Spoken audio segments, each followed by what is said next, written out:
Hi guys, welcome to my channel Way to Nature. Today exploring on an obelisk tower. దాన్ని Eiffel tower అని కూడా అంటారు. వీడియోలోకి వెళ్ళే ముందు ఒక లైక్, అలాగే సబ్స్క్రైబ్, బెల్ ఐకాన్ అనేది ఆన్‌లో పెట్టుకోండి ఫ్రెండ్స్. ఇంకా ఆలస్యం చేయకుండా వీడియోలోకి అయితే వెళ్ళిపోదాం. ఇదే ఫ్రెండ్స్ యానో ఒబెలిస్క్ టవర్. ఇది ఎక్కడుందంటే బైరాపాలెంలో ఉంటుంది ఫ్రెండ్స్. యానా నుంచి 10 కిలోమీటర్లు ఉంటుంది. దానికి మరో పేరే సావిత్రి నగర్.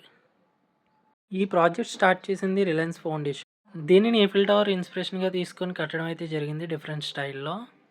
మనం ఇక్కడికెళ్తే మనమైతే కంపల్సరీ టికెట్ అయితే తీసుకోవాలి. అది 30 రూపీస్ ఉంటుంది. Don't miss it. ఈ టవర్ అయితే మనం పైకి ఎక్కడానికి కూడా ఉంటుంది. లిఫ్ట్ అయితే పనిచేయట్లేదు. స్టెప్స్ మీద వెళ్ళాలి. పైన వ్యూ అయితే చాలా బాగుంటుంది. నాకు తెలిసి ఈవినింగ్ టైంలో వెళ్ళడం అయితే చాలా బెటర్. పైనుంచి మనకు విలేజ్ మొత్తం కనిపిస్తుంది. ఈ షార్ట్ అండ్ స్వీట్ వీడియో మీ అందరికీ నచ్చిందని కోరుకుంటున్నా. ఏమన్నా డౌట్స్ ఉంటే కామెంట్ చేయండి. Thank you for watching.